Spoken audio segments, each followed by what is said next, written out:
오늘 시편 35편의 말씀은 다윗의 시라고 알려진 시입니다. 그리고 동시에 애가라고 하는 시로도 알려져 있어요. 애가는 슬픈 노래라는 뜻입니다. 영어로 lamentation이라고 하죠. 슬픈 노래. 지금 이 시편 기자가 왜 슬퍼서 이런 노래를 하며 이런 기도를 하는지 우리가 살펴볼 것이고요. 그리고 이러한 슬픈 상황에서 이렇게 노래하고 기도할 수밖에 없는 상황 속에서 하나님이 어떤 분이신지, 하나님이 무엇을 행하셨는지를 오늘 본문을 통해서 보게 됩니다. 우리가 먼저 1절부터 10절까지 보면요, 전쟁의 위협에서 하나님께 매달리는 시편 기자의 모습을 볼 수가 있습니다. 크게 세 부분으로 어떤 기도를 하는지 우리가 볼 수 있는데요. 첫 번째, 하나님께서 대신 싸워주시기를 기도하고 있습니다. 주님께서 싸우시고 도와달라. 내 힘으로는 감당할 수 없음을 인식하고 있고요. 동시에 우리 하나님은 능히 하실 수 있는 분이라고 인정하고 있습니다. 그리고 그래서 도움을 요청하는 그런 기도를 하고 있고요. 두 번째 기도, 구원해 주시기를 기도하고 있어요. 내가 너를 구원하겠다, 이 한 말씀 들려주십시오. 내가 너를 구원하겠다, 그 한 말씀이면 내가 위로받고 안심하고 희망을 갖고 이겨낼 수 있음을 지금 믿음으로 기도하고 있습니다. 내가 너를 구원하겠다, 들려주십시오. 그리고 세 번째 기도, 그들을 멸망시켜달라고 기도하고 있어요. 멸망시켜달라. 나를 적대하는 그들을 멸망시켜 주십시오. 싸워주시고 구원해 주시는 그 주님은 적대자들을 능히 멸망시키실 수 있는 전능자이십니다. 그렇게 지금 인정하고 있는 기도를 하고 있어요. 그 주님을 얼마나 신뢰하고 의존하고 의지하고 있는지를 오늘 본문 10절에서 보게 됩니다. 오늘 말씀의 제목인데요. 10절 볼까요?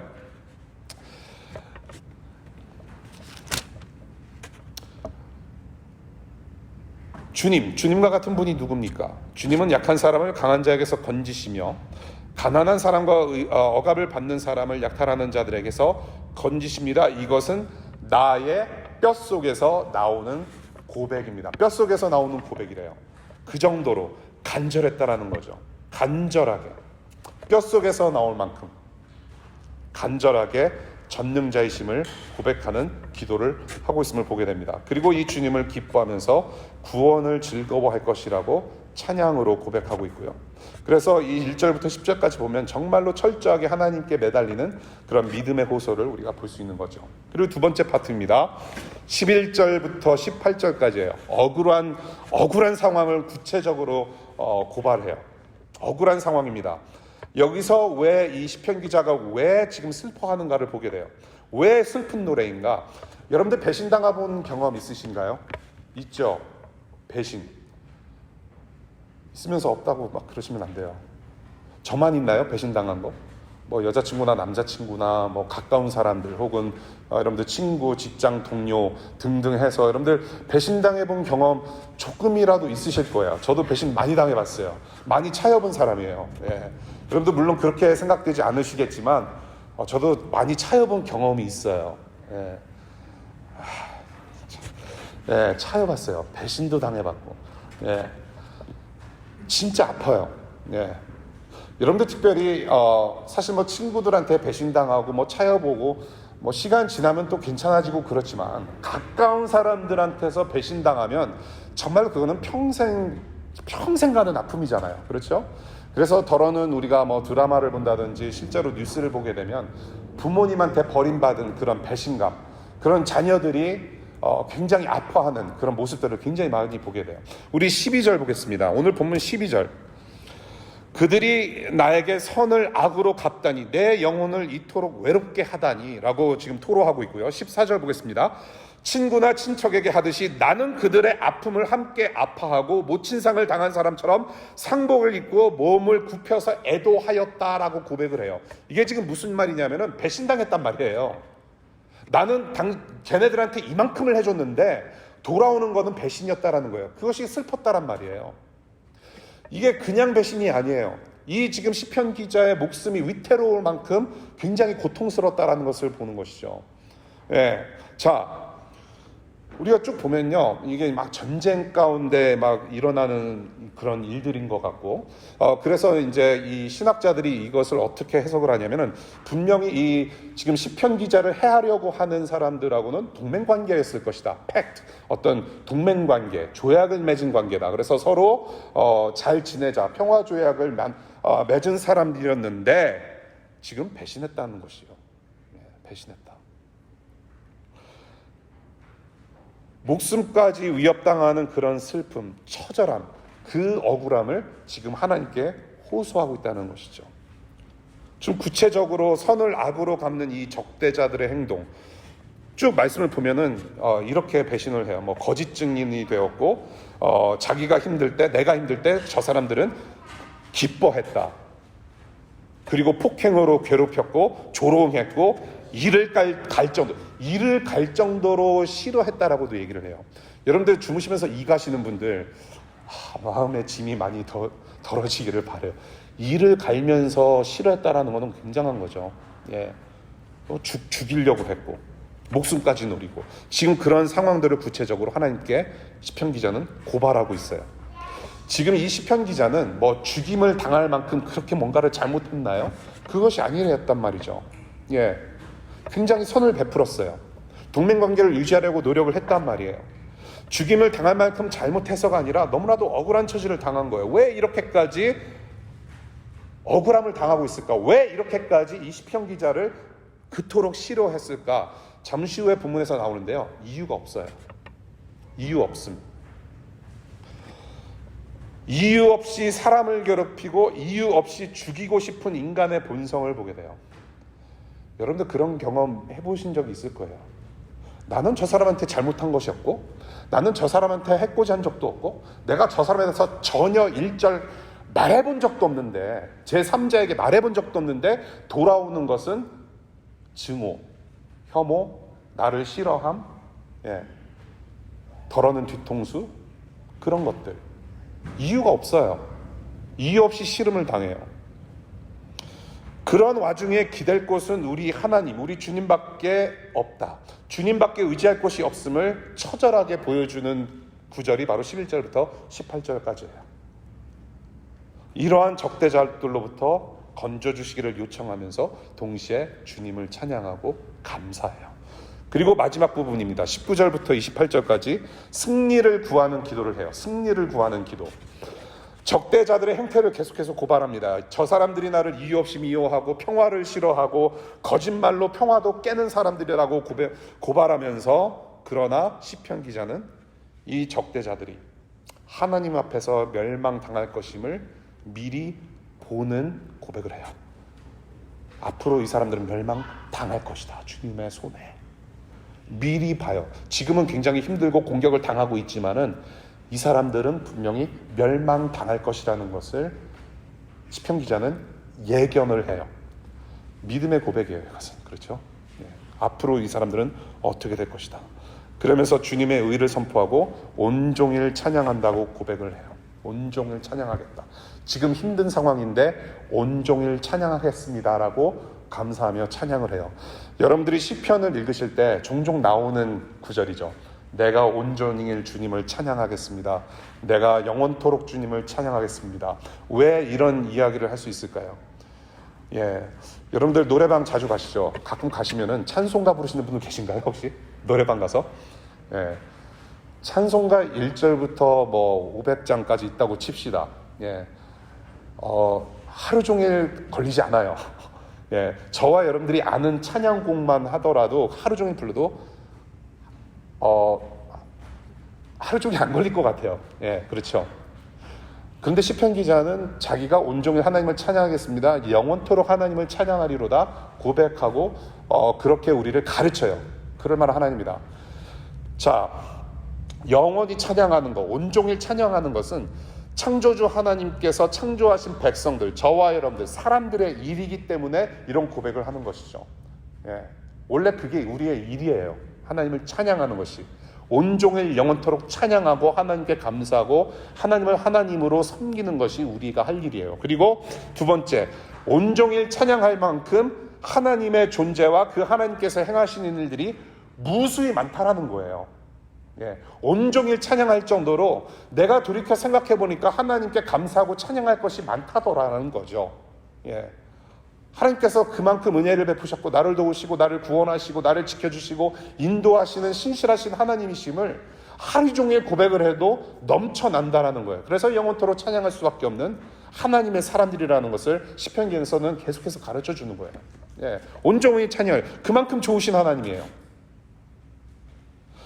그래서 슬프고 괴롭고 처절히 싸워가는 이런 상황 하나하나가 오히려 하나님을 향한 찬양의 이유가 된다라는 것을 오늘 시편 기자가 또한 시편의 구석구석에서 계속해서 가르쳐주고 있어요. 하나님의 존재 자체가 찬양의 이유가 됩니다. 하나님께서 행하신 일들이 모두 찬양의 내용이 되고 이유가 된다라는 것을 가르쳐주고 있어요. 자, 오늘 본문에서 두 가지 큰 특징을 말씀을 드리려고 해요. 본문의 흐름이 이러한데 이 흐름 속에서 우리가 간과하지 말아야 할 두 가지 특징이 있어요. 첫 번째는 무엇이냐면 지금 이 시편 기자는 억울함을 호소를 해요. 그렇죠? 나 힘들어요. 나 슬퍼요. 나 힘들어요. 정말로 괴롭습니다. 그러면서 도와주시기를 요청하지만 감사 찬송도 잊지 않는다는 사실을 오늘 특징으로 보게 돼요. 자, 1절부터 10절까지, 11절부터 18절까지, 19절부터 28절까지 세 부분으로 나눠서 봤는데요. 이 지금 각 부분 끝마다 하나님을 높이는 찬양으로 마무리를 하고 있어요. 네. 억울해요, 호소해요, 도와주세요 라고 하지만서도 하나님을 찬양하는 것을 잊지 않아요. 감사하는 것을 잊지 않아요. 그 하나님이 어떤 분이신지 알기 때문에, 그리고 그 하나님이 무슨 일을 하시는지 알기 때문에, 그분 존재가 찬양의 목적이 되고 찬양의 내용이 되시는 분이기 때문에 찬양과 감사를 잊지 않아요. 주님을 철저히 의존하는 그 믿음의 사람은 하소연으로 끝나는 삶이 아니라 그 감사 찬송이 지속되는 인생을 살아가고 있는 사람들이죠. 감사 찬송을 잊지 않아요. 과거에 하나님께서 신실하게 인도하셨고 내가 되돌이켜 보니까 그 사랑과 은혜를 기억하고 보니까 정말로 감사할 일이 많고, 그래서 지금도 그 하나님은 나와 함께 하시고 앞으로 미래에도 함께 하실 거라는 믿음으로 하나님을 기대하는 감사 찬송을 우리는 계속 할 수 있다는 거예요. 그러한 특징을 담고 있어요. 저와 여러분들이 구하고 바라는 바가 많지만 감사 찬송의 이유를 우리가 한번 세어봤으면 좋겠어요. Count your blessings. 그 제가 좋아하는 노래 중에 하나가 Count Your Blessing이라는 노래가 있는데 재즈로 편곡된 곡이 있는데요. 제가 단톡방에 좀 더 올려드릴게요. 그래서 누가 그 곡을 저한테 이렇게 추천을 해줬어요. 밤에 잠이 잘 안 들면 그 노래를 들으면서 잠을 청해보라고. Count Your Blessings. 그러면서 잠이 안 올 때 뭐 네가 받은 복을 세어봐라 뭐 그런 내용이거든요. 아니 복을 세어보는데 잠이 안 오는 거예요. Count your blessing. 카운트를 해보니까 참 많은 거예요. 잠이 안 왔어요. 여러분들 한번 과거를 기억해 보세요. 지난주에도 말씀을 드렸지만 정말로 하나님께서 여러분들을 얼마나 잘 인도해 오셨고 얼마나 사랑하셨고 얼마나 다듬어 오셨고 인도하셨는지를 한번 기억해 보세요.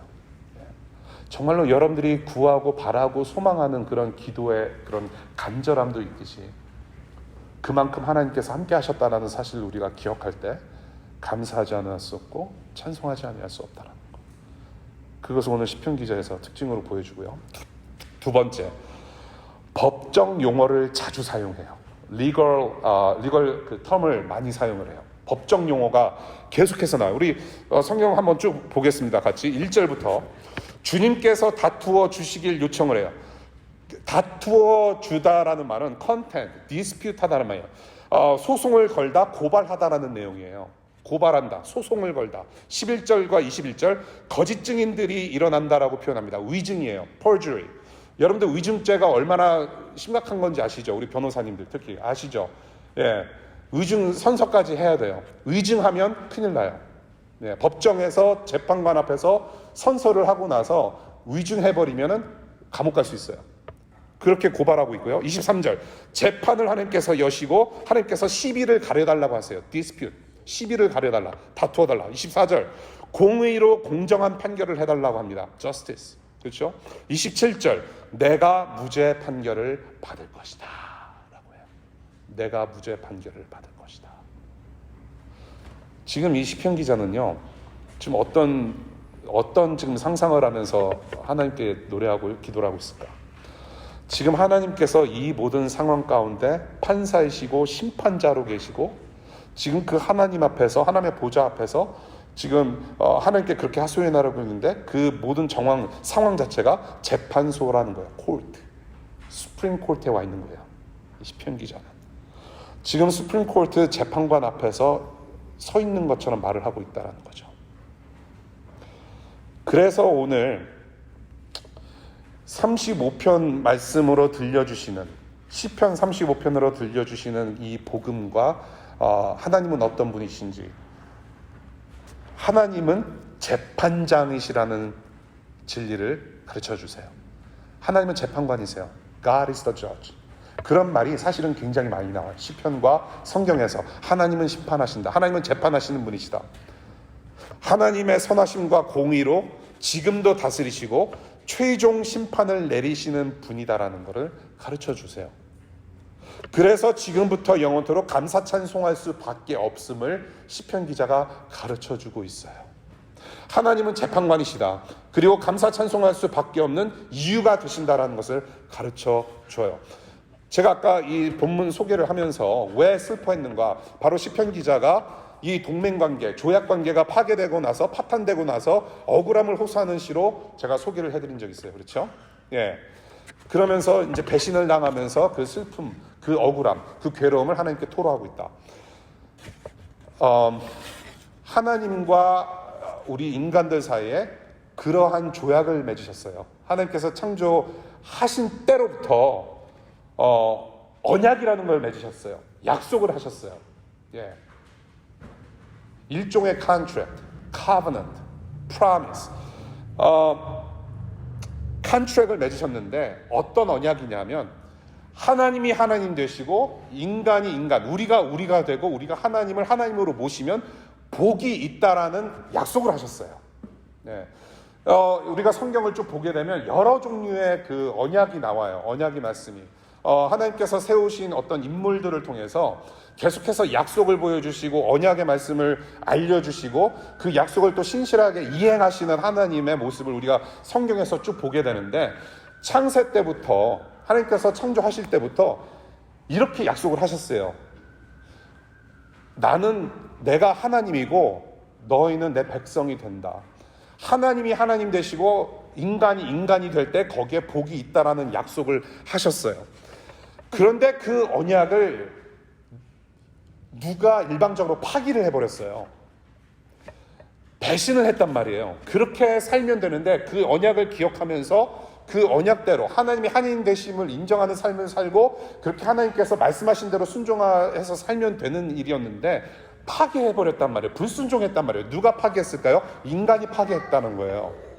사람이, 저와 여러분들이 그 언약을 사람이 파괴하고, 그래서 그 구원하러 오신 예수 그리스도, 하나님의 아들을 누가 괴롭히고 죽였는가? 사람이 그랬단 말이에요. 저와 여러분들.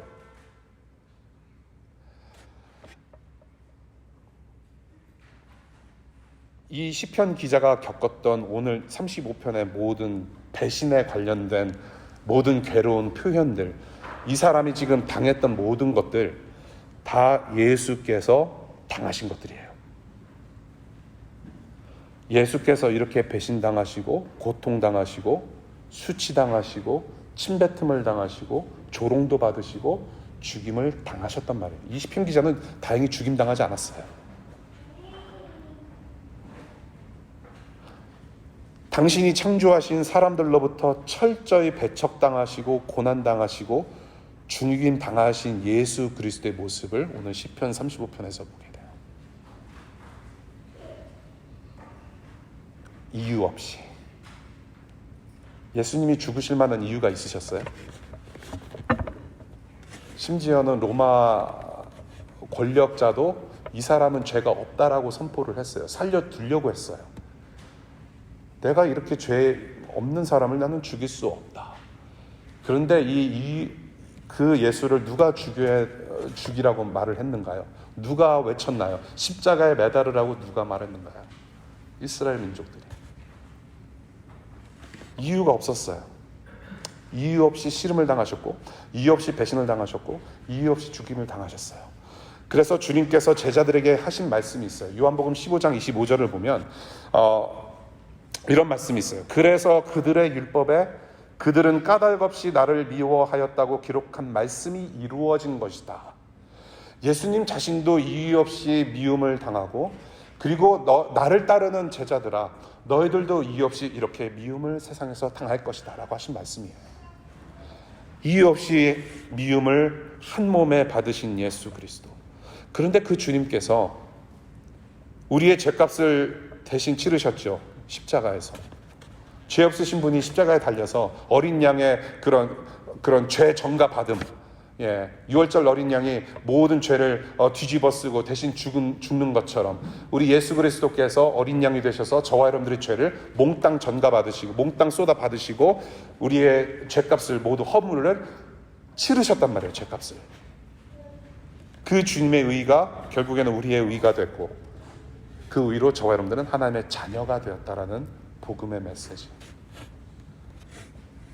그래서 우리는 칭의라는 복을 받게 됐습니다. 의롭다 칭함을 받는다. We are justified. Justification의 복을 받고 사는 사람들이에요. 죄 없는 우리 예수님께서 저와 여러분들의 죄와 허물을 몽땅 뒤집어 쓰시고 의롭다 칭해 주셨어요. 저와 여러분들은 하나도 의롭지 않은데 위로운 사람처럼 대해 주시겠다라는 칭의를 선포하시고 구원하신 거예요.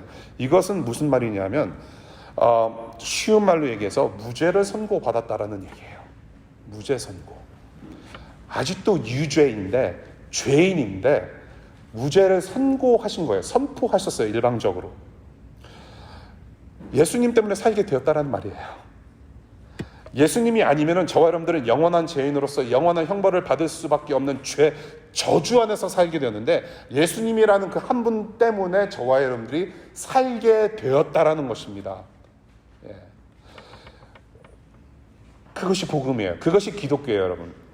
자, 그래서 이 예수님 때문에 저와 여러분들이 하나님 앞에 설 때, 그리고 지금도 예수님께서 우리를 위해서 하시는 일이 있는데, 바로 하나님 앞에 우리가 서는 날, 하나님의 재판, 콜트 앞에 서는 날에 우리 예수님이 하시는 일이 있다는 말이에요. 지금도 하시고 계시고, 저와 여러분들은 앞으로 이 재판장, 판사 하나님 앞에 서게 될 거예요.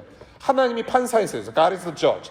그리고 누가 검사의 역할을 하느냐? prosecutor, accuser라고 하죠. 누가 prosecute를 하느냐? 우리를 바로 사탄이 prosecutor예요.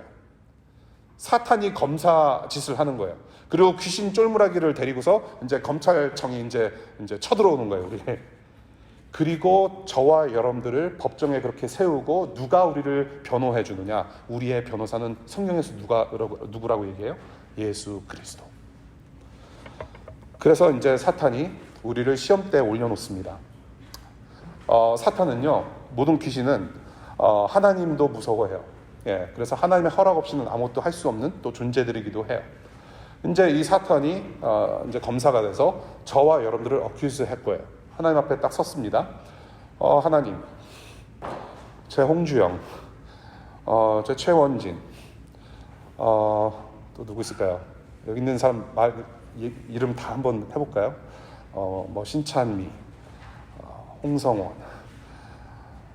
하나님 보십시오. 지들은 다 뭐 신앙인이다, 예수님 믿는다고 하지만 look at him, look at her. 거짓 성도입니다. 쟤네들 봐요. 아직도 죄 짓고요. 하나님 대항하는 적대하는 삶을 계속 살고 있습니다. Look at them. 어떻게 하실 겁니까? 어큐세요. 말로는 크리스찬이라고 하면서 수도 크리스찬.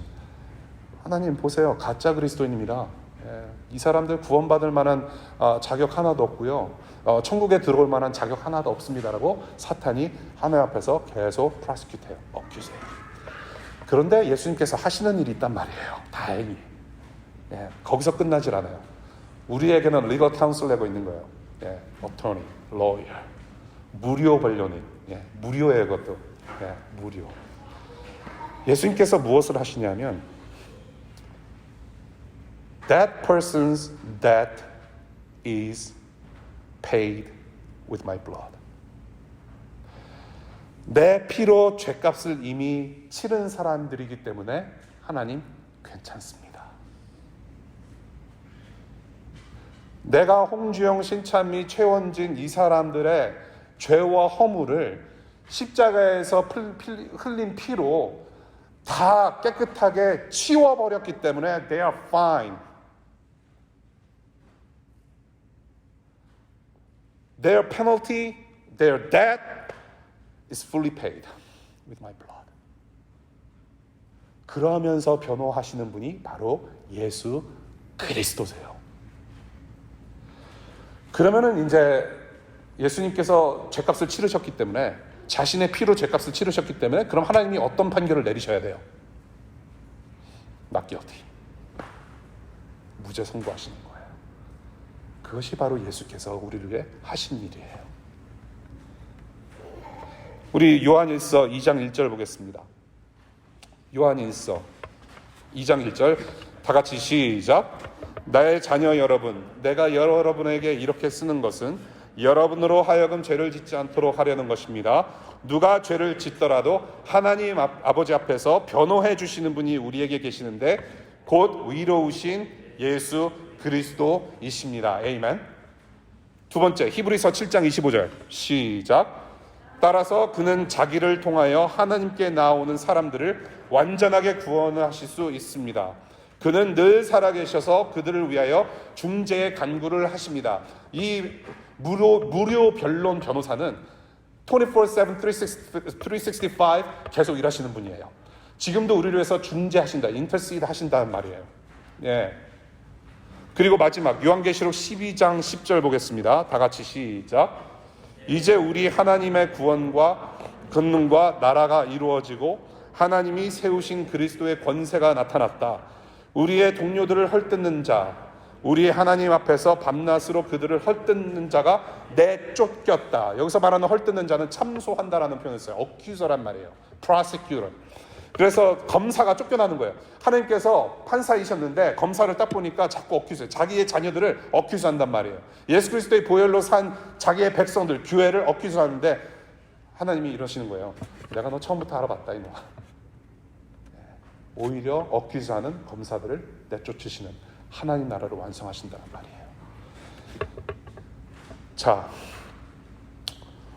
우리는 그 예수님 때문에 살게 되었어요. 이렇게 하나님의 재판장 앞에서 우리는 무죄 선고를 받고 영원한 삶을 살 수 있는, 영원한 영생을 살 수 있는 하나님의 자녀로 우리는 지금 살아가고 있어요. 이거는 굉장히 기똥찬 일이에요, 여러분. 이 복음이 저와 여러분들에게 심겨지기를 바랍니다. 예. 이게 제일 중요해요. 기독교에서 말하는 복음이에요. 제가 이제 몇 가지 말씀드리고 이제 말씀 맺을게요. 저는 목사가 되고 싶어서 목사 된 사람이 아니에요. 예, 지금도 이 타이틀을 벗을 수만 있다면 정말로 좋겠어요. 엄청난 무게감을 느끼고 있고요. 짐을 느끼고 있어요. 저는 여러분들처럼 그냥 목사가 아닌 사람으로서 복음을 가르칠 수 있는 사람이 되었으면 좋겠어요. 예. 목사는 어떤 지위가 아니라 어떤 하이어라키의 어떤 그런 사람이 아니에요. 예. 저도 예수가 필요한 사람이고 정말로 예수 믿는 것이 가장 힘든 사람 중에 한 사람이에요. 여러분들처럼. 예. 제가 한 12, 13년 전? 예, 꽤 오래전 일이에요. 과연 내가 교회에서 이런 타이틀을 가지고 교회를 섬기는 것이 정말로 하나님의 뜻인지를 묻기 위하여 저는 참고로 말씀드리면 목사 안수 받은 지 몇 년 안 됐어요. 예, 그때 전도사 시절이었는데 계속해서 내가 교회 사역을 해야 되겠는가라는 고민이 생겨서 기도원 가서 한번 하나님의 뜻을 구해보자. 예, 그래서 목회자가 되는 어떤 그런 지혜를 알려주는 어떤 여러 가지 책을 가지고 성경책 가지고 이제 한 2박 3일 정도 금식 기도를 해보자. 제가 이미 말씀드린 분들 기억나실 거예요. 기도원 가서 금식 기도를 하자. 그래서 책도 열심히 읽고, 예, 그래서 막 기도도 하고 성경 말씀도 읽고. 그래서 이제 금식 기도를 쭉 하는 중에 한 절반이 이제 무사히 지나갈 무렵 이제 산에서 기도하고 내려오는데 식당에서 그 음식을 만드시는 권사님들 이제 막 소리가 좀 들리고, 그래서 이렇게 수고하시는 분들 어르신들한테 인사라도 좀 하고 들어갈까, 인사 좀 할까 해서 이제 식당에를 들어가려고 하는데, 식당에 들어가면 뭔가 큰일이 생길 것 같아요. 왜냐하면 금식 기도 중인데 엄청난 유혹을 받을 거라는 것을 내가 알았거든요. 근데 제가 그 유혹을 뿌리치지 못했어요. 왜 식당에 들어가가지고 식당에 들어가서 어른들께 인사했는데, 그래서 나는 빨리 나오려고 했으나 또 권사님들이 가만히 계세요. 이거 좀 드시고 가셔 그러는 거예요. 구수한 된장찌개가 제 그런 간곡한 그 간절한 하나님 향한 마음을 흔들어 놓더라고요. 그래서 된장찌개 먹고 나왔어요. 그래서 금식을 깨고 이 무거운 마음으로 또 그냥 나머지 기도의 시간을 채우고 집에 돌아오는 길에 메릴랜드 70번이라는 도로가 있어요. 아주 달리기 좋은 도로예요. 된장찌개도 먹었고 그래도 기도는 했다. 그래서 집에 빨리 돌아가려고 하는데 스피드로 걸렸어요. 거기가 스피드 리밋이 70인데 80으로 달렸던 것 같아요. 너무 신나서. 경찰 스테이트 폴리스한테 걸렸는데요. 이게 10마일 정도가 넘어서면서부터 이제 벌금이 세지기 시작하거든요. 아시죠? 예, 끄떡끄떡. 예. 벌금이 300불이 나왔어요. 여러분들 그 당시에 300불 큰 돈이었어요, 저한테. 예. 정말로 이 300불은 이 전도사로서는 엄청난 돈이었어요. 물론 제가 스피드를 잘 못 지켰기 때문에 당연히 받는 페널티예요. 예. 감수했어야 됐어요. 그리고 포인트 1점인가 2점을 먹었어요. 예. 그러니까 이거는 정말 잘못인 건 알겠는데 it's too much. 그래서 조금이라도 깎아보자는 심정으로 이제 코트를 가기로 마음을 먹었어요. 300불 안 내고 그 대신 컨텐트를 하자. 컨텐트 해서 이제 재판이 나의 억울한 사정, 억울하진 않죠. 나의 불쌍한 사정을 좀 봐주면 그래도 300불에서 200불, 200불에서 100불로 깎아주지는 않을까. 이제 그런 소망을 가지고 코트에 갔어요. 딱 가서 기다리는데 나를 잡은 경찰관이 앞에 있고 나처럼 잡혀 들어온 사람들이 쭉 있는 거예요. 근데 꽤 길었어요. 그 줄이. 한 20명 되니까 제 이름을 부르더라고요. 근데 그 20명까지는 다 벌금을 깎아주지 않았어요. 보니까 판사도 굉장히 까다로운 사람을 만난 거예요. 하필이면. 예, 다 100불, 200불, 300불 그냥 고스란히 다 내도록 판결을 내려버린 거예요. 큰일 났다 이거. 괜히 시간도 없는데 20명씩까지 기다려가지고 내가 그대로 300불 내게 생겼구나. 그래서 미스터 주홍, please come forward. 앞으로 나오래요. 재판장 앞에 딱 섰어요. 옆에 스테이트 폴리스 나를 잡은 경찰이 있었어요. 쭉 레코드를 보더니 뭐라는지 아세요? 없대요. 내 레코드가. 네. 그 판사가 또 물어봐요. 경찰한테. 맞냐고. 다른 사람들 다 있는데 어떻게 이 미스터 주홍 것만 없을 수 있냐고. 계속 찾아봤어요. 스테이트 트로퍼. no record. 그럼 어떻게 합니까? 나는 무죄인 거예요. 300불 안 냈어요. 그 기분 죽여줘요, 여러분. 네. 재판정 앞에까지 갔는데 경찰이 레코드가 없대요. 그 수많은 사람 중에 그래서 하나님이 이런 은혜를 가르쳐 주시려고 된장찌개도 먹게 하시고 그런 길티 필링을 느끼게 하시고 그 스피드도 하게 하시고 결국에는 이런 가르침을 주시는 건가. 그래서 골로새서 2장에 무슨 말이 나오냐면요, 예수 그리스도께서 빚 문서를 도말하셨다라는 말이 나와요. 스피드 티켓 없애버리셨단 말이에요. 무죄 만드셨단 말이에요. 뼛속에서 나오는 고백 2가지 말씀드리고 이제 마칠게요. 정말로 하나님만이 저와 여러분들을 구원하신 재판장이신 줄로 믿으시기를 바라요. 정말로 뼛속 깊은 곳에서부터 정말로 간절함으로 그 하나님을 바라실 수 있는 저와 여러분들 되시기를 바라요. 예. 예수님 때문에 살게 된 자들이에요. 예수님 때문에 살게 되었기 때문에 저와 여러분들은 내세울 게 하나도 없어요. 교회 열심히 다니는 거, 교회는 다니는 곳이 아니죠. 예배 열심히 가는 거, 성경 열심히 읽는 거, 사실 우리가 내세울 만한 것은 하나도 없어요. 예. 예수님께서 우리를 살려내신 거예요. 우리는 내세울 것이 없기 때문에 늘 하나님 앞에 엎드리는 자가 되어야 된다라는 말이에요. 저와 여러분들이 신앙생활할 때 가장 큰 문제가 뭘까요? 우리의 꿈이 이루어지지 않는 거, 그렇게 기도해도 하나님께서 응답하지 않는 거, 사실 그거는 문제가 아니에요. 예. 우리의 가장 큰 문제는 내가 왕이냐 아니면 하나님이 하나님이시고 하나님께서 왕이시냐는 문제로 우리는 늘 다퉈요. 예. 그러한 논쟁을 우리 영혼에서 하고 있고 그런 삶을 우리가 살아가면서 싸워내고 있어요. 그렇지 않습니까? 예. 그 문제가 사실 가장 커요. 내가 왕이 되고 내가 심판자가 되려는 마음. 그러한 끊임없는 싸움을 살아가요. 싸워요. 그런데 이 시편 기자처럼 정말로 하나님 앞에서 자세를 낮추는, 정말로 간절한 마음으로 자세를 낮추는 모습이 우리에게는 계속 필요한 것이다. 예. 언약을 잊은 자에게는 미래가 없다. 역사를 잊은 자에게는 미래가 없다. 역사를 잊은 나라는, 민족은 미래가 없다라는 말이 있죠. 하나님의 언약을 잊은 사람에게는 미래가 없어요. 정말로 하나님이 하나님 되시고 내가 되는 삶이 최고의 삶이에요. 그 전능자, 그 재판관 되시는 하나님을 간절하게 찾으실 수 있는 여러분들 되시기를 바라요. 두 번째, 이렇게 뼛속에서 나오는 기도, 뼛속에서 나오는 섬김으로 이웃들의 변호인이 되어주는 교회가 되었으면 좋겠다는 생각을 해봐요. 우리 10절 다시 한번 볼까요? 파워포인트 10절 말씀 우리 다시 한번 읽으면 좋겠어요. 주님과 같은 분이 누굽니까? 시작. 주님은 약한 사람을 강한 자에게서 건지시며 가난한 사람과 억압을 받는 사람을 약탈하는 자에게서 건지십니다. 이것은 나의 뼛속에서 나오는 고백입니다.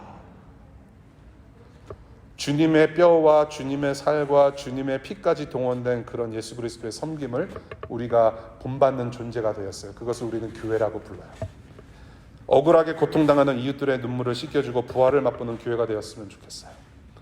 그것이 바로 교회를 세우신 목적이고 교회는 세상의 빛이 되어야 돼요.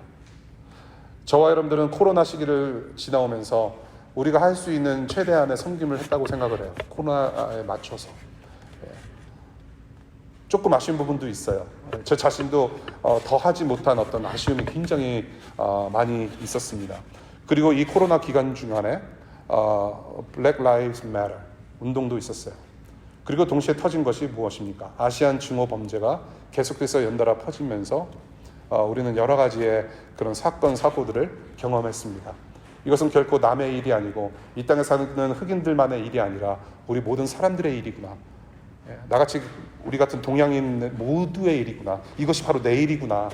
그것을 많이 공감하고 체험하실 거라고 생각을 해요. 그러나 제 마음 한켠에 계속해서 남아있는 응어리는 무엇이었냐면 우리는 이러한 부분이 일어날 때 과연 나는 무엇을 했고 교회로서 우리는 무엇을 했는가? 우리는 너무나도 조용히 있지 않았는가라는 생각을 해보게 됩니다. 지난주 버팔로에서 수많은 사람들이 지난주에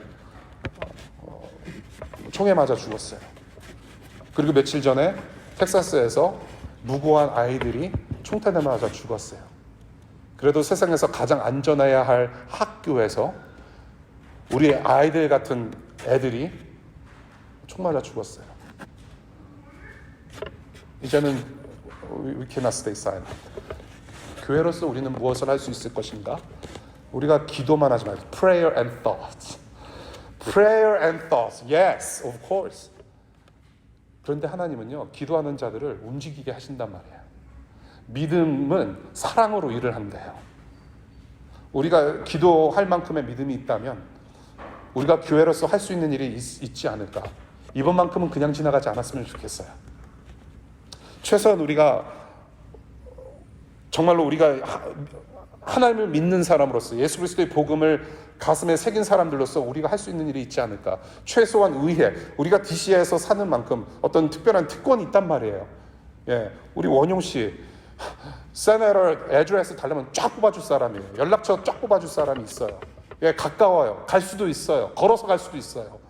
우리가 분명히 할 수 있는 일이 있을 겁니다. 분명히. 편지 한 장 쓰는 거라도 해보잔 말이에요. 그러한 지혜를 좀 모아서 우리가 할 수 있는 일을 합시다. 정말로 그러면 좋겠어요. 뼛속에서 나오는 기도, 그것이 뼛속에서 나오는 섬김으로 우리가 잘 연결될 수 있기를 바라요. 그러한 DC to DC 우리 믿음의 공동체 될 수 있기를 바랍니다. 이것은 제가 여러분들 우리 모두의 숙제로 좀 남기고 있는 말씀 끝내도록 합니다. 기도하겠습니다.